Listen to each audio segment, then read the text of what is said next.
So I know there's been a lot of chatter about the Patrick Peterson sweepstakes. After all week, he's been talking about he wants out of Arizona.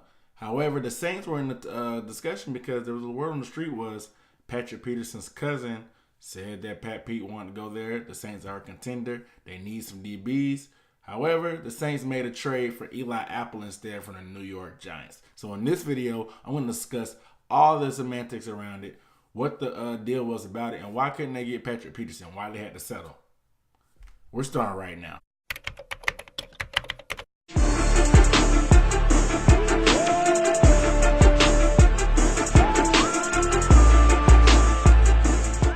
What up, though? What's up, everybody? It's Aaron Duncan here at the Necessary Bluntness Sports Talk. Man, you guys already know it's the channel. I might not tell you what you want to hear.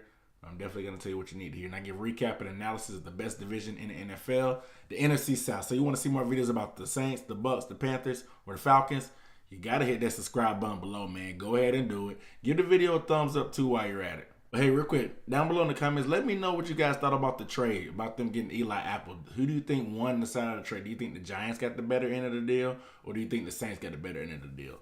Let me know down below in the comments. So just a few things about this trade. Eli Apple, he was a former first-round pick out of Ohio State. I'm thinking him and Marshawn Lattimore were teammates for a little bit at Ohio State. This kind of they have some background together. Marshawn Lattimore is the other starting cornerback for the New Orleans Saints. I'm hearing that the Saints gave up a 5th-round pick and a future 7th for Eli Apple. Eli Apple, his career has been kind of up and down and pretty much a disappointment. I kind of knew it was a disaster from the jump when his mama dropped him off at training camp, and his mama had a lot to say during the draft process and a lot of that, and kind of rubbed some of his teammates the wrong way in New York, because he just couldn't get it together. He made some bonehead mistakes. He said some bonehead things. He argued with some of his teammates.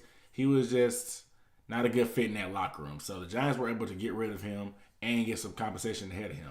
He was playing a little bit, of course, but they were using B.W. Webb and Janoris Jack Rabbit Jenkins. So Eli Apple was kind of getting a strong arm out of the lineup anyway. So they were able to get some value from a guy that was borderline starter, borderline playing time guy on their team. But the Saints, they had a need at cornerback, of course. Their number 2 corner has been terrible. Marshawn Lattimore is the number 1 corner, but Ken Crawley and P.J. Williams on the other side have been roasted. They constantly hold. They constantly pass interfere on plays. And the Saints have the 26th worst pass defense in the league, and they need to get better. Their front 4 is getting better with Marcus Davenport, their first-round pick, cranking it up. And Cam Jordan, we already know he's one of the probably top 5 pass rushers in the league, bar none.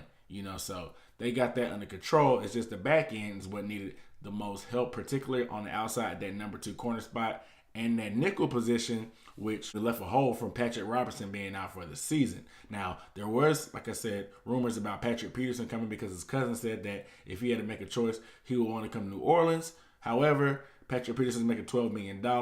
I think at this point, the Saints would have to pay him his full salary because he's played some time for the Cardinals, so he'll be able to split that salary on the cap as far as cap space. But the Saints only have $2 million of cap space, so they wouldn't be able to handle his salary. Not to mention, I'm hearing that the Cardinals were on the 1st-round pick, and I'm also hearing that he's not for sale. So the Saints know they needed to make a move. Eli Apple, his stock was kind of low, I guess, because of what happened on Monday Night Football against the Falcons. The Saints might have liked him coming out in college. They scouted him before. Maybe they think they can do something with him. Maybe a new system and a fresh start is good for Eli Apple. He can get his thing together, and maybe playing with the former teammate like Marshawn Lattimore, that'll be able to help him out. However, the bad part is Eli Apple got cooked last night by Julio, Muhammad Sanu, and Calvin Ridley. He'll have to face those guys again on Thanksgiving win since he's in the NFC South Division. Not to mention he'll see guys like Mike Evans and Deshaun Jackson. So it's going to be a long road ahead. Me, in my opinion, I don't think this is a great move. I think it's a lateral move. Like, you call it a lateral move, it's like if you have a job at Burger King flipping burgers, you go over to McDonald's and start flipping burgers. You're not getting a pay increase. You're not becoming a manager. You're not becoming a shift leader. You're just doing the same thing in a different place. That's what I think. It's a lateral move. They didn't upgrade. Ken Crawley and P.J. Williams aren't good corners. Eli Apple, in my opinion, is not a good corner. He may have more potential than those guys because he was a 1st-round pick. However, he's not a good corner. He hasn't performed up to his draft status. However, the Saints are desperate. When you're desperate, you got to make moves like this. You saw they got Teddy Bridgewater for insurance earlier this year. This is the 2nd trade they've made. And the trade deadline's on the 30th, We'll see if they make any more moves and see if they still go after Patrick Peterson.